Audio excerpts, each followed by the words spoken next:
Hello students, welcome back. देखिए आज हम पढ़ने जा रहे हैं how to correct inflationary gap by fiscal policy.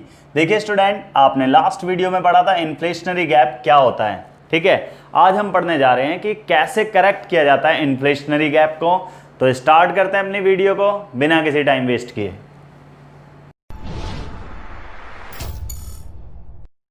पढ़ रहे हैं inflationary gap. First of all देखिए, मैंने लास्ट वीडियो में आपको बताया था इन्फ्लेशनरी गैप क्या होता है। अगर देखिए स्टूडेंट, आपको इस चैप्टर की बाकी वीडियोस देखनी है तो आप प्लेलिस्ट में देख सकते हैं, सारे डिस्क्रिप्शन में लिंक मिल जाएगा आपको। वैसे तो डिस्क्रिप्शंस में सारी वीडियो के लिंक हैं और आप प्लेलिस्ट में जाकर सारी वीडियोस इसकी देख सकते हैं। तो इन्फ्लेशनरी गैप क्या होता है भाई? ये फुल एम्प्लॉयमेंट लेवल पर पाया जाता है। जब फुल एम्प्लॉयमेंट लेवल पर हमारी एग्रीगेट डिमांड जो है वो ज़्यादा हो जाती है, किससे? एग्रीगेट सप्लाई से। तो इसे हम क्या कहते हैं students? Inflationary gap. Inflationary gap के अलावा इसे आप एक्सेस डिमांड भी कह सकते हैं। यानी आपके एग्जाम में क्वेश्चन आ सकता है how to correct in excess demand in an economy, या how to correct excess demand by fiscal policy. देखिए स्टूडेंट, तो इसे हम डायग्रामेटिकली शो कर देंगे। डायग्राम बिल्कुल as it is inflationary gap का ही होगा जैसे हमने लास्ट वीडियो में बनाया था। तो ये हमारा ई पॉइंट है, इक्विलिब्रियम पॉइंट, और ये हमारा E1 पॉइंट है। ई और E1 के गैप को ही इन्फ्लेशनरी गैप कहते हैं। फर्स्ट ऑफ ऑल स्टूडेंट, आप ड्रॉ करेंगे लाइन OX एक्सिस की और OY एक्सिस की, और फिर AD कर्व को ड्रॉ कर देंगे आप, और उसके पैरेलल AD1 कर्व को ड्रॉ कर देंगे। AS curve always create 45 degree angle. Diagram का एक्सप्लेनेशन हम एज इट इज पहली वीडियो में भी करते आ रहे हैं, वैसे ही करना है स्टूडेंट्स। तो आप देखेंगे first of all in figure OX axis क्या शो करता है? Income and output. आप लिख देंगे OX axis shows income and output. OY axis क्या शो करता है? एग्रीगेट डिमांड और सप्लाई। तो आप लिख देंगे एग्रीगेट डिमांड और supply. In figure in which AD curve हमारा क्या है? AD curve aggregate demand curve है जो C प्लस I का सम होता है। It always started from OY axis. तो हम लिख देंगे यहां पर AD curve is an aggregate demand curve which always started from OY axis, जो हमेशा OY एक्सिस से ही स्टार्ट होता है। And in two sector economy, ये टू सेक्टर इकोनॉमी में सम होता है किसका? कंजम्पशन एक्सपेंडिचर का और इन्वेस्टमेंट का सम होता है ये। ठीक है, तो ये भी हम इसमें लिख देंगे। फिर इसके बाद हम बनाएंगे बच्चों which always AS curve. AS curve तो हमेशा एग्रीगेट सप्लाई कर्व को रिप्रेजेंट करता है, और एग्रीगेट सप्लाई कर्व हमारा है क्या यहाँ पर? वो always create 45 degree angle in an economy. एक इकोनॉमी में हमेशा 45 डिग्री का एंगल क्रिएट करता है AS कर्व हमारा। इसे इनकम कर्व भी कहा जाता है। तो आप ये देख सकते हैं, मैंने लिखा है इसे इनकम कर्व भी कहते हैं। आपने देखा इस वाले पॉइंट पे स्टूडेंट्स, देखिए सभी इस वाले पॉइंट्स पे क्या है? AD कर्व और AS कर्व इंटरसेक्ट कर रहे हैं आपस में एक दूसरे को, तो ये इक्विलिब्रियम पॉइंट कहलाता है। What is called? It is called equilibrium point. ये इक्विलिब्रियम पॉइंट कहलाता है। हम लिख देंगे at point E AD curve intersect AS curve which shows equilibrium in two sector economy where equilibrium level of income कितनी है? OY। हम OY equilibrium level of income को रिप्रेजेंट कर देंगे। अब हुआ क्या, जब डिमांड इंक्रीज हो जाती है इकोनॉमी में, ठीक है, तो इससे क्या होता है? AD कर्व ऊपर की तरफ शिफ्ट हो जाता है, अपवर्ड शिफ्ट हो जाता है। ठीक है, अपवर्ड शिफ्ट हो जाता है AD1, और जो इनिशियल AD के बिल्कुल क्या है? पैरेलल है। ठीक है बच्चों, तो जो गैप आता है E और E1 का, इसे हम क्या कहते हैं? इन्फ्लेशनरी गैप कहते हैं, जिसे एक्सिस डिमांड भी कहते हैं। ये तो मैंने आपको पहले भी बताया था। But how to correct excess demand? देखिए बच्चों, पहले तो आप ये समझ लीजिए एक्सिस डिमांड को करेक्ट कैसे किया जाता है। एक्सिस डिमांड का मतलब क्या है? मतलब यह है कि भाई एक इकोनॉमी में AD और AS, AD तब बढ़ती है जब परचेजिंग पावर हाई होती है इकोनॉमी में। परचेजिंग पावर क्या है? हाई है। तब एग्रीगेट डिमांड जो है ज्यादा रहती है किससे? एग्रीगेट सप्लाई से। परचेजिंग पावर को मुझे क्या करना पड़ेगा? रिड्यूस करना पड़ेगा इस बार। ठीक है, अगर मैं परचेजिंग पावर को रिड्यूस कर देता हूं तो इन्फ्लेशनरी गैप करेक्ट हो जाता है। परचेजिंग पावर को रिड्यूस जो करा जाएगा फिस्कल पॉलिसी के अकॉर्डिंग। देखिए स्टूडेंट, जो फिस्कल पॉलिसी है, अभी मैं इसे डिस्क्रिप्टिव वे में आपको बताऊंगा फिस्कल पॉलिसी को। नेक्स्ट वीडियो इसी के बारे में मैं बनाऊंगा, फिस्कल पॉलिसी के बारे में। तो आप उसमें फिस्कल पॉलिसी को बहुत इजीली समझ सकते हैं, फिर एक एक टूल्स इसका एक्सप्लेन कर सकते हैं आप। तो अभी मैं आपको इसके बता रहा हूं, 3 टूल्स बताऊंगा मैं इसके। ठीक है, फिस्कल पॉलिसी के। सबसे पहले टैक्स रेट होगा, एक पब्लिक एक्सपेंडिचर होगा, पब्लिक एक्सपेंडिचर को गवर्नमेंट एक्सपेंडिचर भी कहते हैं स्टूडेंट्स, और पब्लिक बोरोइंग। ठीक है, ये 3 टूल्स हम पढ़ेंगे इसमें। अब होगा क्या, देखिए होता क्या है बच्चों, टैक्स रेट हो गया या पब्लिक बोरोइंग हो गया, इन दोनों को क्या कर दिया जाएगा, राइज कर दिया जाएगा। अगर इनको बढ़ा दिया जाता है तो इससे क्या होता है, लोगों के पास जो पैसे हैं वो कम बचेंगे। भाई टैक्स को अगर बढ़ा दोगे स्टूडेंट, तो अब टैक्स को बढ़ाने से आपके पास पैसे क्या बचेंगे, कम खर्चा करोगे तो आपकी परचेजिंग पावर क्या होगी, फॉल होगी।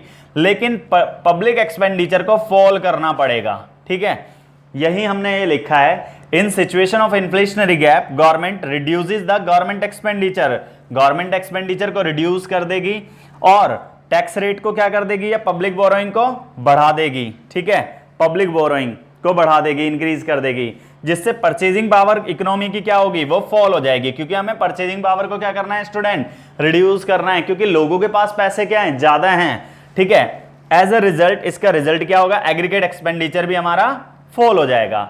एग्रीगेट एक्सपेंडिचर फॉल होने की वजह से हमारी एग्रीगेट डिमांड जो कर्व होता है बच्चों, यहां पर एग्रीगेट एक्सपेंडिचर लिख दो या एग्रीगेट डिमांड लिख दो तो कोई डिफरेंस नहीं है इसमें। ठीक है, एक ही मतलब है उसका।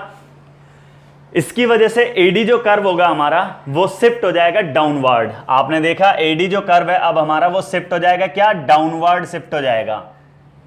नाउ द गैप बिटवीन ई और E1 का वो क्या हो जाएगा, जब एडी शिफ्ट हो जाएगा, नीचे की तरफ शिफ्ट हो जाएगा, तो फिर गैप क्या हो जाएगा, वो रिड्यूस हो जाएगा। इससे एलिमिनेट किया जा सकता है इन्फ्लेशनरी गैप को। ठीक है बच्चों, तो ये है हमारा इन्फ्लेशनरी गैप को कैसे एलिमिनेट किया जाता है। तो हेलो स्टूडेंट्स, देखिए हम पढ़ रहे हैं, अब हमारा नेक्स्ट क्वेश्चन है, बिल्कुल जो अभी हमने पढ़ा है उसका अपोजिट क्वेश्चन हम कह सकते हैं। तो काफी हद तक आपको बिल्कुल एज इट इज करना है, क्या चेंज करना है मैं आपको बता रहा हूं। How to correct deflationary gap, मैंने क्या करा, क्वेश्चन को इन्फ्लेशनरी गैप की जगह मैंने क्या लिख दिया, इसे डिफ्लेशनरी गैप लिख दिया। और इसे कैसे करेक्ट किया जाएगा, फिस्कल पॉलिसी से। ठीक है, तो यहां पर बच्चों स्टूडेंट्स आप इन्फ्लेशनरी की जगह आप डिफ्लेशनरी लिख देंगे, जो मैंने आपको लास्ट क्वेश्चन कराया था। तो यहां पर मैंने डिफ्लेशनरी लिख दिया। Gap at the full employment level when aggregate demand is less than, मैंने उसमें ग्रेटर देन लिख रखा था, यहां पर लेस देन लिख देंगे एग्रीगेट सप्लाई से। तो इसे हम क्या कहते हैं, डिफ्लेशनरी गैप या डेफिसिट डिमांड कहते हैं। तो आप इसे डायग्रामेटिकली शो कर सकते हैं। तो फर्स्ट ऑफ ऑल ये इक्विलिब्रियम रहेगा। फर्स्ट ऑफ ऑल आप देखिए ड्रॉ करेंगे लाइन को, OX एक्सिस को, जिस पर हमने इनकम और आउटपुट को लिखा, OY एक्सिस को हमने लिखा एग्रीगेट डिमांड और एग्रीगेट सप्लाई लिख दिया उस पर। ठीक है, AS curve always create 45 degree angle in an economy. It is also known as income curve. AD curve is the initial curve. ठीक है, AD curve हमारा इनिशियल कर्व है जो क्या शो करता है, एक इकोनॉमी में इक्विलिब्रियम को, वो एक इकोनॉमी में always started from OY axis से स्टार्ट होता है और it is the sum of consumption and investment in two sector economy. ठीक है स्टूडेंट्स, देखिए ये वाला एक्सप्लेनेशन यहां से लेके यहां तक, ठीक है, एज इट इज है, इसमें कोई चेंज नहीं है। सॉरी, यहां से लेके यहां तक एक्सप्लेनेशन एज इट इज है, इसमें कोई चेंज नहीं है। ठीक है स्टूडेंट, इसमें कोई चेंज नहीं है। अब चेंजेस कहां से आना है मैं आपको बता रहा हूं। जो लास्ट आपको मैंने एक्सप्लेनेशन कराया था अभी वीडियो में, इसी वाली वीडियो में, तो आप उसमें देख सकते हैं बिल्कुल सेम एक्सप्लेनेशन है, मैंने कोई चेंजेस भी नहीं करा, बस मैं यहां पर चेंज करने जा रहा हूं। देखिए ये उसी का एक्सप्लेनेशन है जो मैंने इन्फ्लेशनरी लिख रखा था, आप देख सकते हैं। तो मैं इसमें चेंज क्या करने वाला हूं, देखिए When the demand in an economy increase की जगह हम क्या लिख देंगे स्टूडेंट, यहां पर डिक्रीज लिख देंगे। ठीक है, उसमें इंक्रीज लिखा हुआ था। Then AD curve shift to upward लिखा था, इस बार हम क्या लिख देंगे, यहां पर डाउनवर्ड लिख देंगे। देखिए मैं चेंजेस कर रहा हूं बस इसमें से वही वाले, डाउनवर्ड।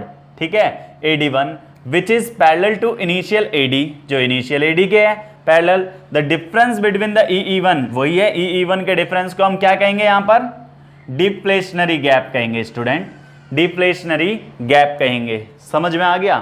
तो ये मैंने ऐसे इसमें भी चेंजेस करे हैं। देखिए स्टूडेंट, मैंने उसे यहां से हटा दिया और उसकी जगह ये नया वर्ड इंक्लूड कर दिया जो इसमें क्वेश्चन में था, ऐसे ही जैसे मैंने इसमें चेंजेस करे हैं। तो देखिए आगे इसमें भी मैंने ऐसे ही करा है।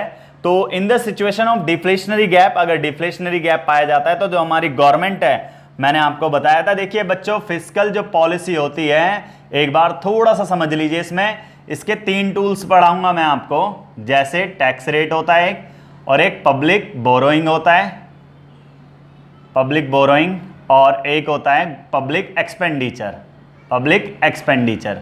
ठीक है स्टूडेंट, टैक्स रेट, टैक्स एक नेसेसरी लीगल पेमेंट होती है जो गवर्नमेंट इंपोज्ड करती है हाउस होल्ड फर्म वगैरह पर, ठीक है।